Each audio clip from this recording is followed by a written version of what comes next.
มานี้ถือบรรยากาศกลางเว้นไปกลางวันไปกลางคืนทุกคน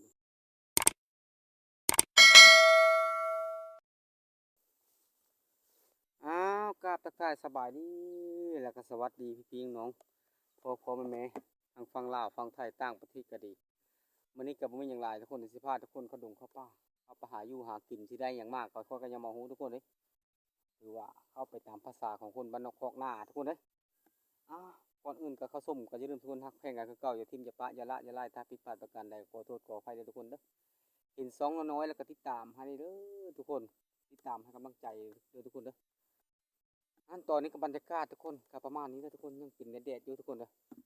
หมอหลายย่านทุกคนสิพาทุกคนเข้าไปเลยทุกคนเด้อเข้าไปพบเขาอยู่ที่ป่าทุกคนไปก็ไปนำภรรยาคือเก่าคนดูคนป่าคนมืดนะมีแต่หาแล้วบัดนี้คนเด้อหมอหลายๆนะเห็นเลยสิได้เก็บแล้วบัดนี้นะเห็นเลยสิได้เอาทุกคน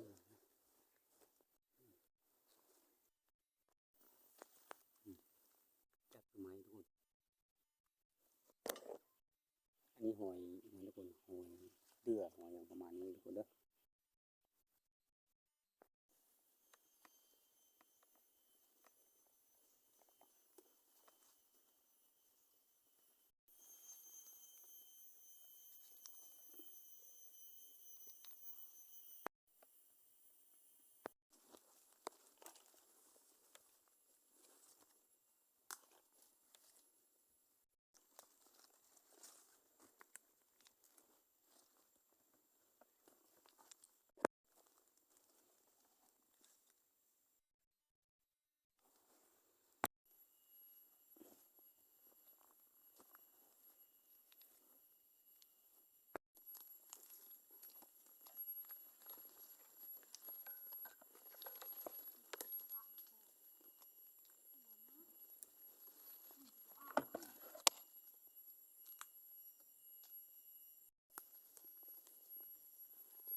หอยนี่อยู่เข้มผาทุกคนส่วนหลายผาทุกคนเลย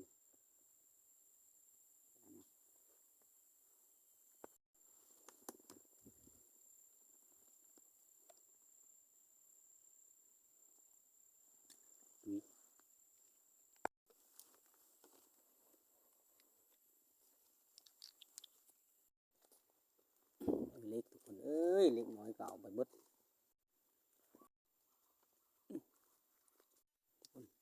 บนนี้2 น้อยเฮงเดียวทุกคน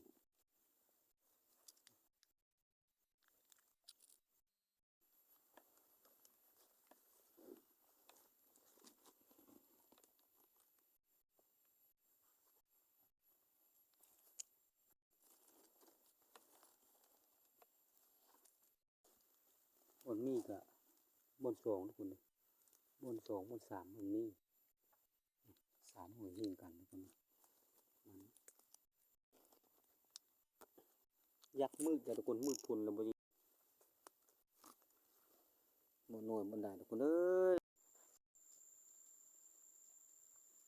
หาหอยก็หาหอยมืดทุกคนเลยมีเห็นได้ทุกคนเด้อตอนนี้มืดทุกคนเลยมืดทนมืดผามืดแก้มผาทุกคนนี่บรรยากาศแก้มผาทุกคนเลยมืดทนแห้งจนบ่เห็นหอยทุกคนเลยมืดแท้มืดว่าลืมมาโค้งมาใต้ก็เห็นทุกคนกว่ามืดแห้งกันจนบ่เห็นจังพูมืดแท้มืดแท้จนบ่เห็นทาง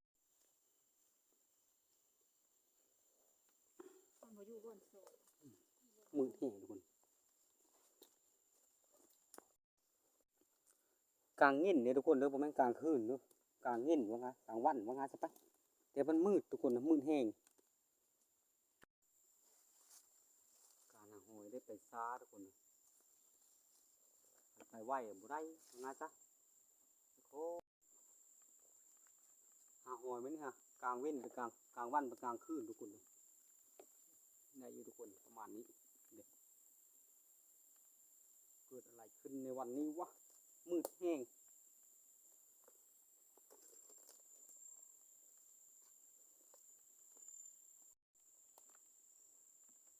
โอ้ยมาทีนี้ไม่ใช่เป่าเลยไม่ใช่ลายภรรยาเข้าไปนะพุ่นไปน้ำลังนี่เราไ่ว่าไงซะหาห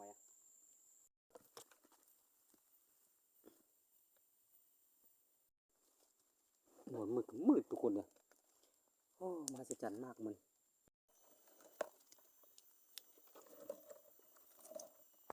หัวหน้าเสือทุกคนกลางเว้นไปกลางคืนเนี่ยมืดแห้งเลยจะมเห็นทุกคนปุ๊กลางเว้นแต่กลางวันนะทุกคนเลยเชียงนั่นบ้านคือเป็นห้องห่อทุกคนเลย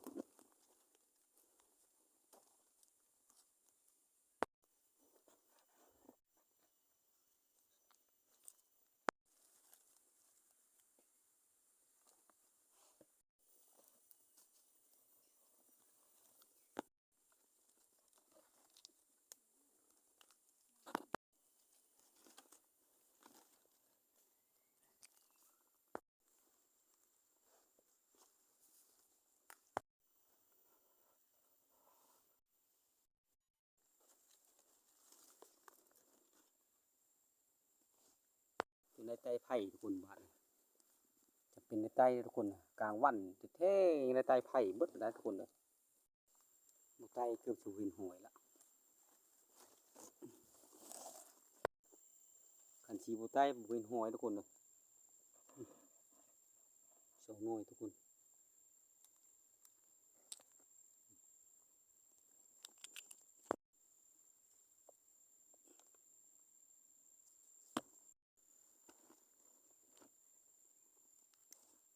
ลงไปแล้วมาเห็นทุกคนแต่มันมืดทุกคนเลยใครเลยนะเจงแล้วหากระพบเดียวทุกคนเลยไปคนละโบนนี่เดี๋ยวมาตามหาหอยนะตามดังเดียวเราได้ว้าวหอยนี่งามทุกคนเลยงามเลยทุกคนนี่ทุกคนนี่งามเลยสีสันของบัวพันธุ์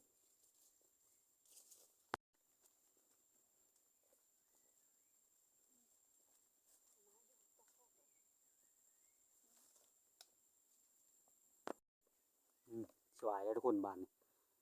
สวยมากเจงได้ทุกคนเลยมือกับเจงคำเดียวทุกคนเลย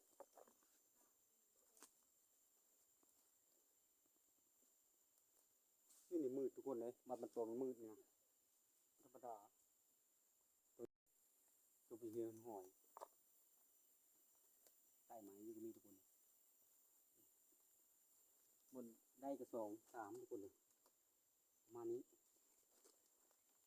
เดี๋ยวสิได้จะแจ้มืดโดนไปชูงทุกคนเลยหลายคนเพื่อนนี่หลายนะเนี่ยจะเบิ่งทุกคนเลยบันมือคนจะเบิ่ง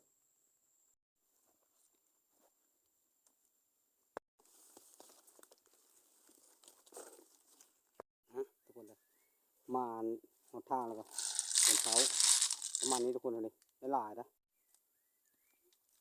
ยังตัวแรกทุกคนวันนี้ถือว่าโลกไปต่อทุกคนเลยวันนี้เอามาดอนนี้ไปดอนไม้ไปเจอค่อยยืดดอนไม้ทุกคนขับเร่งทุกคนเลยหาอะไรนึงด้วยภาพเร่งลงทางทุกคนเลยนี่มันหูทางอ้อนี่มันจะได้หอยช่างทุกคนเลยไปทางนี้มาก่อนทุกคนเป็นยังไงหาทางเพื่อนสิบได้หอยแล้วมันนี่ได้เอาคนทุกคนเลยทางยังไม่เห็นกันมัน มาฮอดศูนย์เขาเจ้าทุกคนเลยจักศูนย์ภายศูนย์มันสับปะหลังค่อยก็บ่จักเห็นหอยก็เอาหอยแล้วบาดนี้ลงได้แล้วนี่ฮะยังบ่ฮู้เลยจักศูนย์ทุกคนเอ้ยหลงทางอ้อทางเนาะทางใหญ่ทุกคนมีอยู่กลางโซนเพิ่นจักโซนไผ่บ่ฮู้เลยหอยก็ยังบ่ทันได้หลายคนตัวแรงทุกคนโอ้โหเลยหมูเรามีน้ำมันธรรมดาทุกคนเลย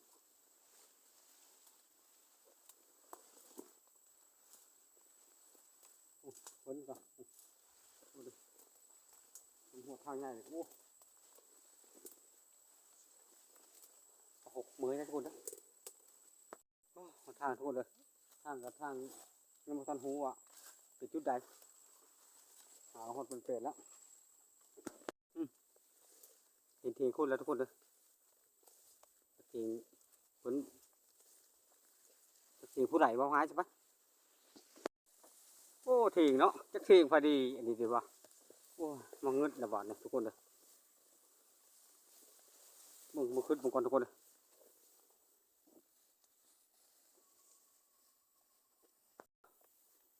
พอเทียงเพิ่นจะเทียงไผ่ไปจักมีแต่หาทางมือตอนทุกคนเลย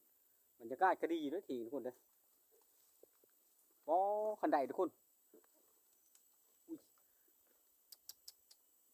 สูงเท่ทุกคนพวกตุ๊กฝนตกพออยู่ได้ไหมเอาไปมาลงทางทุกขึ้นผาคุณบาทนี่เอาไปมาลงทางก็ได้ขึ้นผาคุณเอ้ยบาทนี่หอยอยู่ทิ้งผาหาดีทิ้งหาไปมาไปเจอผาทุนเอ้ยตัวเลขมันทราบจนมืดแล้วช่วยเจอหลงทางแล้วมันโอ้มันหาเกิดเรื่อยๆวะมันหาไม่หาเรื่องดอกเนี้ยว่าไงซะวิทย์หกเจอผาคนเลยไปนี่นะรถทำเนี่ยปะนี่นะคนรถทำเอาหอยครั้งนี้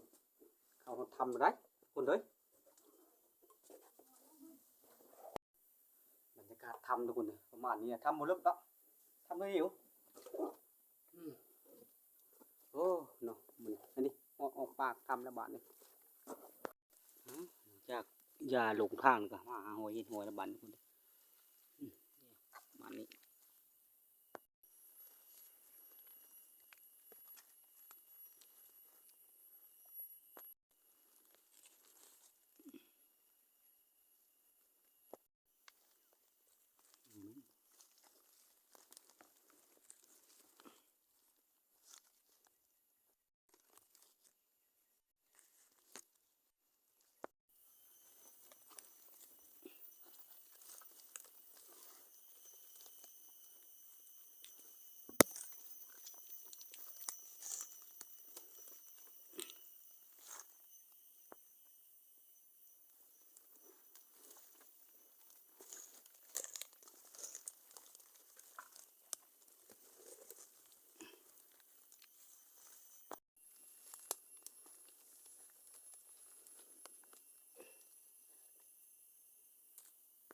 ป้า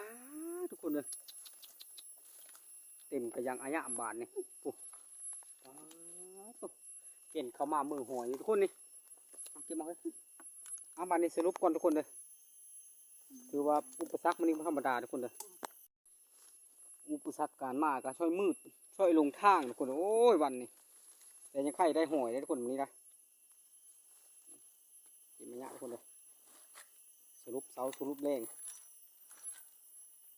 ธรรมดาทุกคนเอ้ย